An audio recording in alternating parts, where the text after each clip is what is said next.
तू त बनाई लेलू रोई रोई पगली के भेसवा हो। तू त बनाई लेलू रोई रोई पगली के भेसवा हो। सैया ले ले चलो हमरो के अपने संगहि विदेशवा हो। ये सैया ले ले चलो हमरो के अपने संगहि विदेशवा हो। तू त बनाई लेलू रोई रोई पगली के भेसवा हो।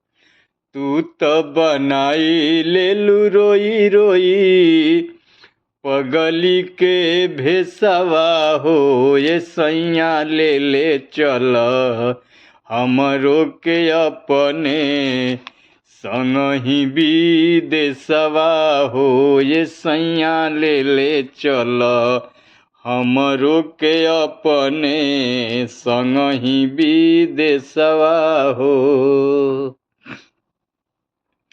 दोनों प्राणी यही जाए के साथे रहे के सुख दुख जे होई संगे संगे सहे के।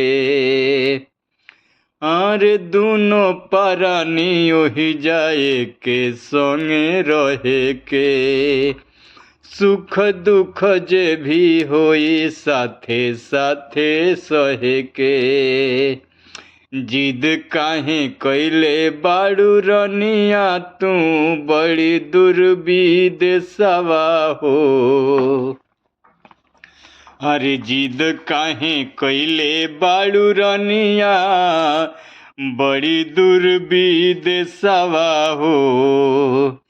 ए सैया ले ले चलो हमरो के अपने संगहि विदेशवा हो। ये सैया ले ले चलो हमरो के अपने संगहि विदेशवा हो।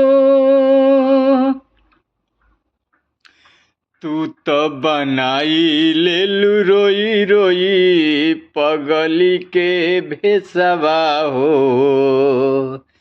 तू त बनाई लेलू रोई रोई पगली के भेसवा हो।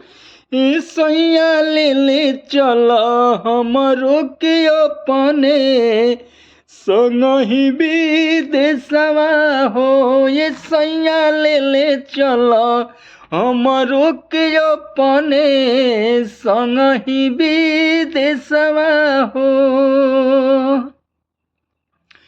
अरे राम सागर सैया हमरा तुहरा बसेला परानवा। अरे राम सागर सैया हमार तोहरा में बसे परानवा। ले ले चल हमारा के मानना हमर कहनवा। बात मान रनिया हम तोहरा ला ले आइब सन सवा हो। बात मान रनिया हम तोरा ला लेके आइब सन सवा हो।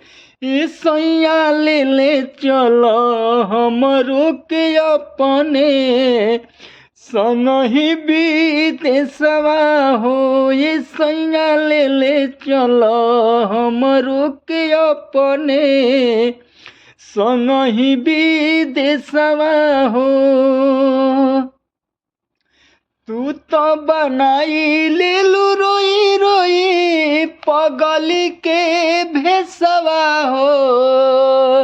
ए सैया ले ले चलो हमरो के अपने संगहि विदेशवा हो। ये सैया ले ले चलो हमरो के अपने संगहि विदेशवा हो।